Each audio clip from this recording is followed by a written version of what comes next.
thank you for coming to check this out. So, Publons. I'm the co-founder, as Louise said. I've kept the talk purposely fairly short, so there should be plenty of room for questions, and if you want to jump in, I don't know if we can do that, but feel free to just ask any questions anytime. The first question that always comes up when it comes to Publons is, what is Publons? So I'm actually a physicist. I came to publishing through physics. I did a PhD in New Zealand and then went over to the US and worked there for a few years, actually as a researcher.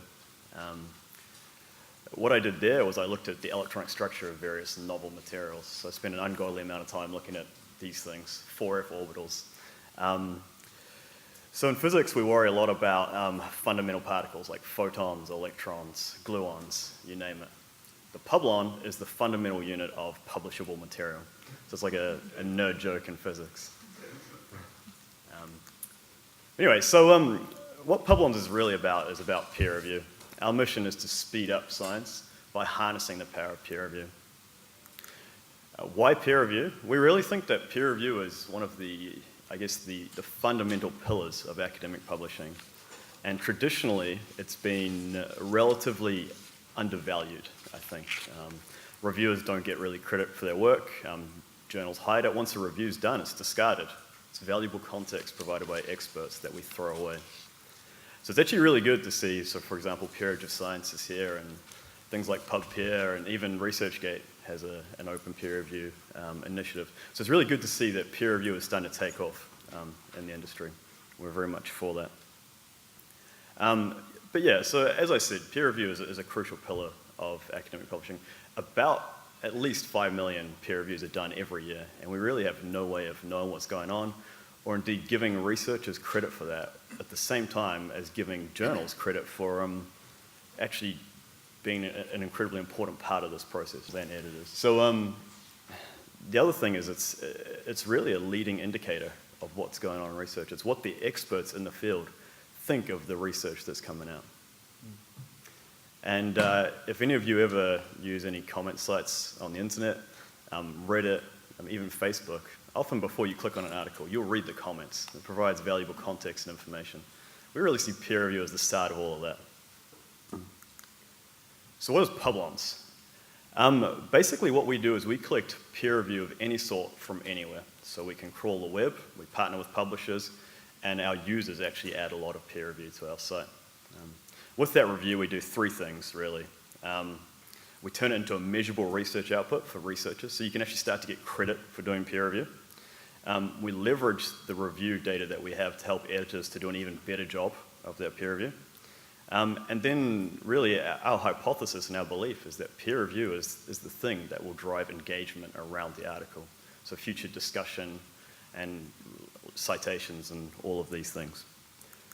So recognition for peer review. The first thing we do when we get a peer review on our site is in a way that's consistent with what a publisher and a reviewer wants. We will actually turn that review into a measurable research output, so something that's on your profile. Something like this is actually incredibly important, we believe, for journals too, because it's a way to show who your reviewers are and to show the quality of your review process in the cases where reviews are opened up. We really believe that openness breeds quality. I was in the altmetrics session before lunch, and Ewan mentioned that on places like PubPeer, which is an anonymous site, really things get quite antagonistic and angry. What we've found is with an open site where people actually build their profile and build credit, people are friendly while helpful and actually discussing and trying to encourage research. At the same time, we provide tools for editors. So this is something we've just started to roll out in the last few weeks. So we have tools that allow editors to measure the impact of the papers that they've reviewed and the discussion around the reviews that are on Publons, to engage with reviewers, so really to see what their reviewers are doing. And then finally, to find and vet and to connect with reviewers in our system. And really the Publons vision is to build communities, to help people to become engaged with the article by reading the review and discussing it and answering the questions that you always have when you start reading papers. So a big part of that is combining pre-publication review with post-publication review. So a key part of the platform that we've built out is It doesn't matter the form of the review, we support it. Any sort of review can come into Publons. And of course it can be searchable, we index everything, and in many cases where people ask for it, we can assign a DOI if it's asked for. In terms of usage, Publons right now, as of this morning, had almost 50,000 reviews in our databases. Not all of those are visible, because in many cases reviewers prefer to stay anonymous. But we have about 28,000 reviewer profiles, and there's a long tail. So as users are coming on and adding reviews, we have reviews in more than 1,000 journals now, which is quite cool. In terms of working with publishers, that's the thing that we're moving on to now. We have official partnerships with PeerJ and GigaScience, so starting to work with them directly to help them to do an even better job of peer review. So how does that work from the perspective of a journal or a publisher? Well, we are working very hard to integrate with editorial management systems, so we have a completely open API that any editorial management system can then hook into and push reviews in, or indeed the editor can actually come onto Publons and add the review. At that point, nothing's shown on Publons. So what we do is we'll generate a unique token that either the editor or Publons can email to the reviewer. The reviewer, when they receive that token in an email, can then sign into Publons and set the privacy settings for their review. So if a reviewer wants to open up their review and get credit for the article that they reviewed, or show the content of their review, they can do that on Publons, but they don't have to. And the key point is, even if you keep your review private, we have the ability in our platform to turn that into something that you get credit for. So it can show up on your profile without breaking anonymity at all. And the other point there is when we work with publishers, we're very careful to make sure that we respect the wishes of the editor, the journal, and the reviewer. So we combine all of those things into making a decision about how much content is shown on Publons. And so the big thing there is we can add the review to the reviewer's profile and also to the journal's page as well. So on the journal's page, we can show the reviewer the review where we're able to do that. So reviewer profile, we really have two versions of this. We have the online version that anybody can go and look at.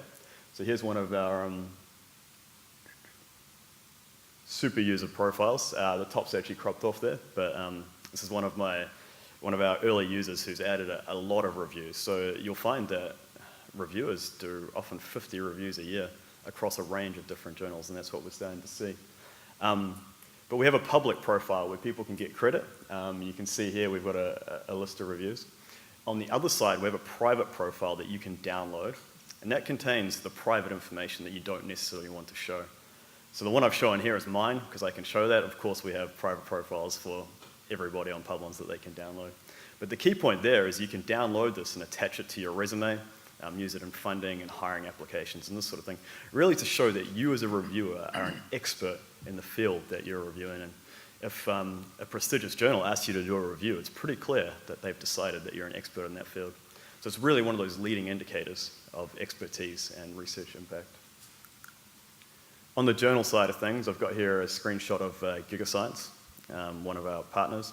What you can see there is we have the beginnings of what we believe is really a way for journals to show the quality of their peer review process.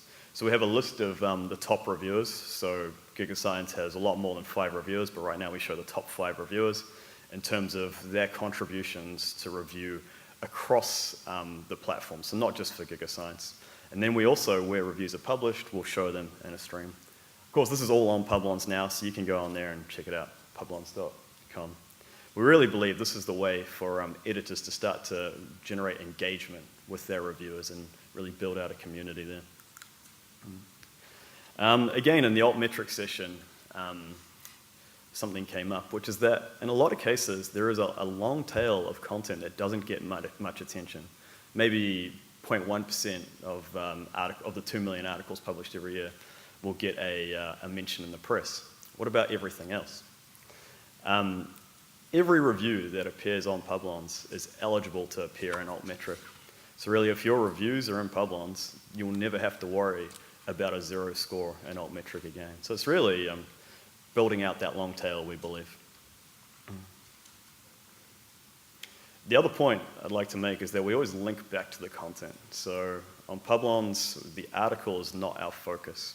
We collect the metadata, the abstract in some cases, and the authors of the article, but we always have links back to the actual content. So one of the goals there is to start generating clicks back to the publisher website. I mentioned editor tools, so this is something we're just getting started on, but right now in our database we have about 30,000 reviewers, but about 130,000 researcher profiles. We believe that we have quite an interesting thing here where we know what people are reviewing and what they're saying about reviews. So for an editor, that's actually a really useful signal when you go to make the decision about who should be reviewing your paper. So we're actually rolling out a series of tools that will allow editors to find, or as what some people say, locate reviewers, to vet them, to check for conflicts of interest and all these sorts of things, and then indeed to contact them, so to actually get in touch with the reviewer.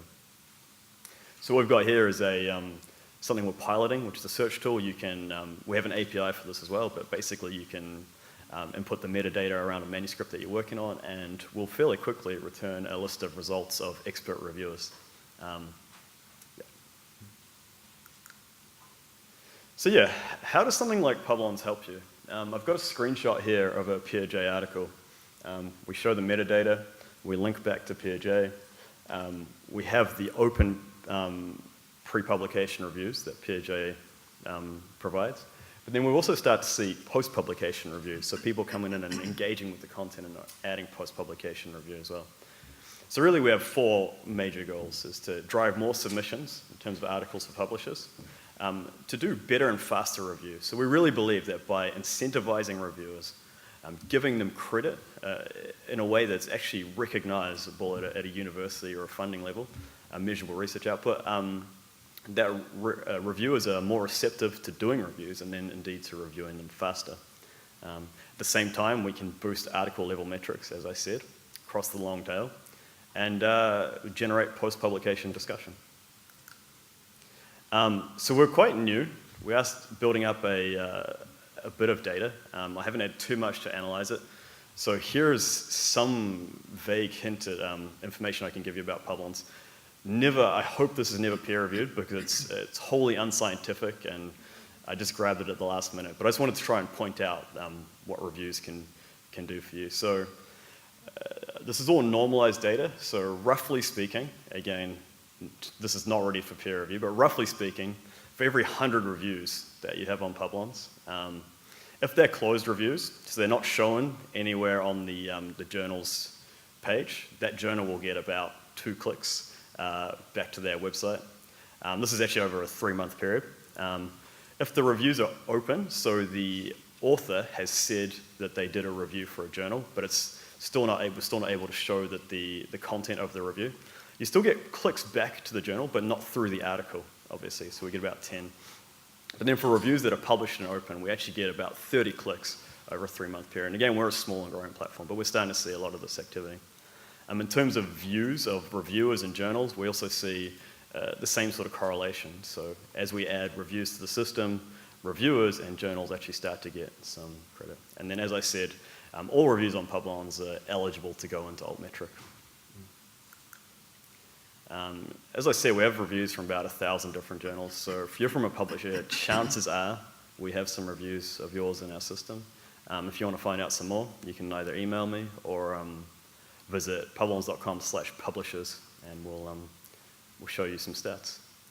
And that's it. Yeah. Any questions?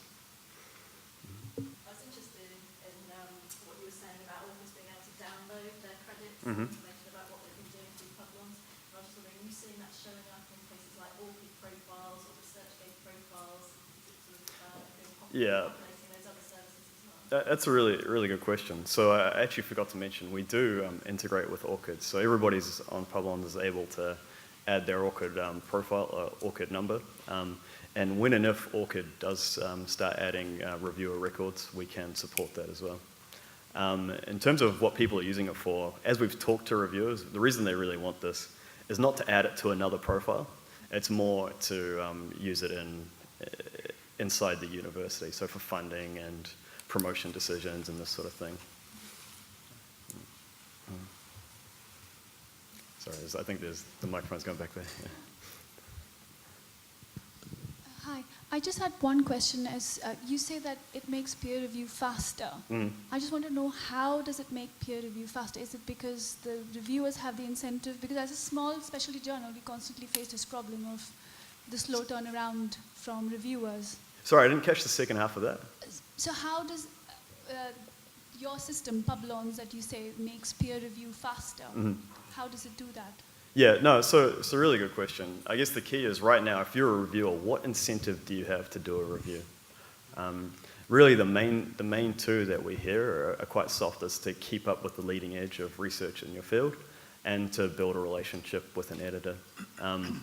With Publons, you actually get credit for this. So the sooner you do a review, the sooner you can add it to your profile and show it to the world. At the same time, we're actually actively helping reviewers to build relationships with their editors and the journals that they care about. So what we hear from reviewers when we talk to them is that they all want to do more review when they can get this sort of credit. Oh, sorry. Yes. Thanks. Hi, Andrew. Really interesting. Is there a charge for it at all? Yeah, good question. So we're in the pilot phase. We're working this all out. It looks likely that for open reviews, we won't charge anything. For the search tool and that sort of stuff where we can really start to add a significant amount of value, we'll certainly charge.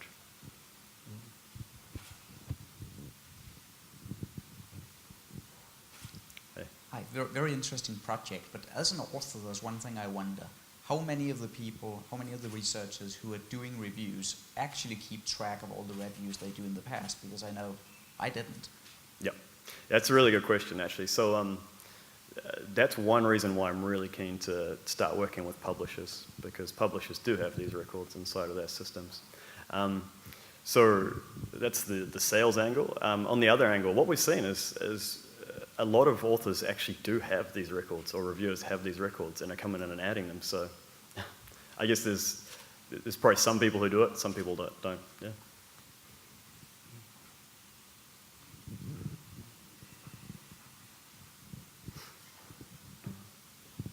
I think it's interesting, but I want to know if there is any evidence to show Publon has fastered the review process. So actual metrics around speeding up the process. Yeah. So we haven't established that yet because it's early days and we've just started partnering with people. So it's really the thing that we want to start to pilot and show. So build out these metrics. At the same time, it's not just about the speed. You've got to remember, it's all about building relationships with reviewers, engaging them, and then generating further engagement around your articles as well. So it's not just about the speed.